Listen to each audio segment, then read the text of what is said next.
अच्छा गाना की फरमाइश है बना कौशल सिंह और डुलडुल सिंह फौजी ग्राम पोस्ट सुनवानी ब्लॉक बेलहरी प्रेम भाई का दोस्त गाना बागी बलिया हमार जिला तो मैंने खाली कागजे देव को कुछ दिखाइबो करो तब यहीं से गवा ली तो यह नु बनी मैंने सब लोग लड़की के दीवाना बाप रे बाप ना फौजी जी देश के दीवाना बने ऐसे मत कहिए। यहाँ के फौजी है क्या मां? फौजी हैं। देखो रउआ लोग खाती गाना बोले रहने एगो रउआ लोग खाती गाना डुलडुल फौजी जी यही पर है गाना गोले बने के जबले रही फौजी जवान शान बनल रहे ये गाना जब होली भी जाए तो फौजी के सम्मान में गाना गोले बने सुनब से भी बड़ी आनंद है कुछ कहीं निशा जी वहाँ खाती कहीं बेचारे दूल्हा साहब जी हमारे अकेले बैठे हुए हैं वहाँ पर बड़ा बोर हो रहे होंगे जी सबकी ध्यान इधर है दूल्हे साहब की दुल्हन साहिबा किधर है आएंगे वो भी आएंगे कि मुबारक हो ये शादी तुम्हारी कि सदा खुश रहो तुम दुआ है हमारी हमरा पंकज भैया के शुभकामना बा आप तो नहीं कुछ गाई ना कुछ हमरा खाती गाई ताकि मजा आवे लोगन को शीशा से ना ए राजा हो सावर भैला ए राजा हो सावर भैला बालू के कमाई से ए राजा जी जब से शादी होके हमनी सके आई सही में गाओ तनिका जी जब से राहुल हमार शादी होके आई रहे सावर देख ले तो हमरे पे मार देलु हई देखी जी ना सावर तो है नहीं आप अच्छे हैं हमरा के चढ़ैला पे हम चढ़ावल हम अपना के सावरे माने अच्छा ठीक है लोग हमरा के कहला के गोरा गेल बड़ा वो एक तरीके से अच्छी चीज है सावरे शंकर भगवान जी रहे जी हम यही से अपना के सावर मारी तो रोगो मान ले लेकिन पत्नियां के भाव अपना पति से कहती है कि सुनी जब हमने सके शादी होके आई रहे हम सावर हैं देखो हमार हनुमान जी कैसन तने हने आई जी हने हने आई ना दुआ हमारा के यहाँ के सावर कह दे तो यहाँ के कोना कलर के बने तने यूट्यूब वाला भैया लोग बताइए हम क्या कहें यहाँ के कोना कलर के बने कि हम ना रहब ऐसन मरद करिया जाके हम बैठब मठ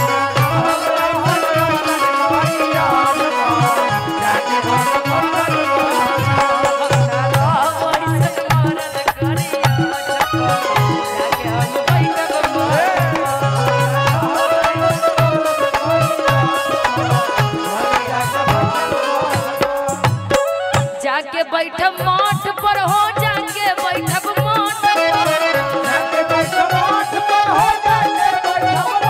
जाके बैठब मठ पर हो जाके बैठब मठ हम न रहब ऐसा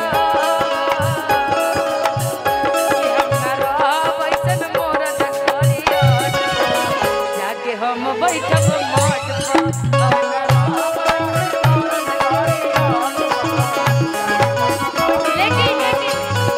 करिया मिलल ना मर्दा करिया मिलल ना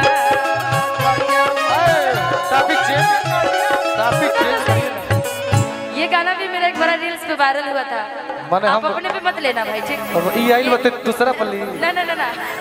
ये अपने आई बचवा अब बहुत तरीके अपना पर लिखे ले कैसे हो सके कि अपना गाना मुझे याद आया करिया मिलल ना मर्दा के माफ कर दिया भैया तारा करिया मिलल मर्दा करिया मिलल कि खाला भर भर धरिया मर्दा करिया खाला भर भर धरिया मर्दा करिया खाला भर भर धरिया मर्दा करिया खाला भर भर धरिया मर्दा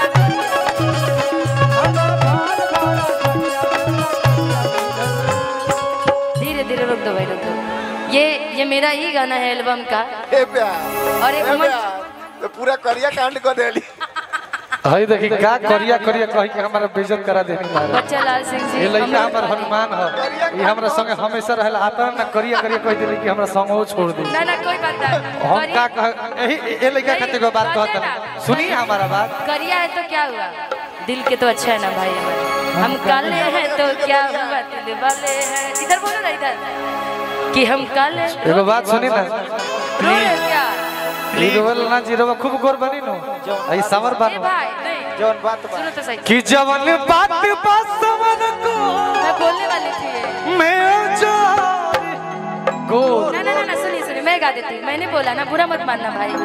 अरे हम करिया वाले भाई, ये सब मेकअप के कमाल है, बुरा मत माना। ये अब सच बोल के इनका के मनोबल कि बढ़ा जवन बात बासवर का,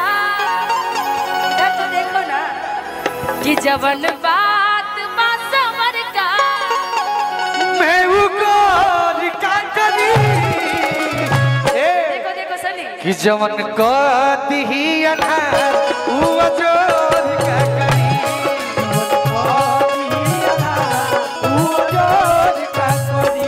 जवन बात बस मन को मैं वो गोर का करी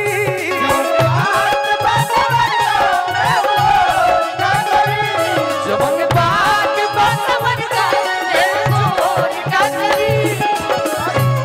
जवन को दिही अनहार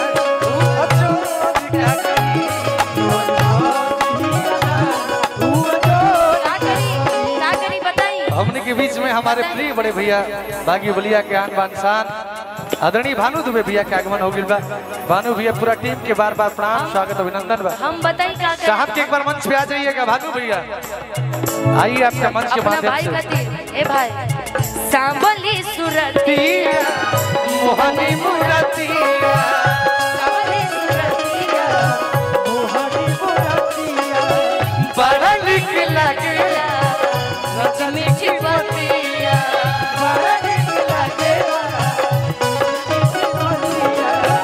राजा जी के मुस्की पर लगा गई, मुस्की पर आजा के लुभाई गई। ई लाइन रहुआ गाई अब गाई मुस्की पे राजा के लगा दीपक गई, भैया। मुस्की पे राजा के लगा गई। जैसन सोचले रही रहुआ वैसन सखी रे बरपा गई जैसन सोचले रहू हरीसा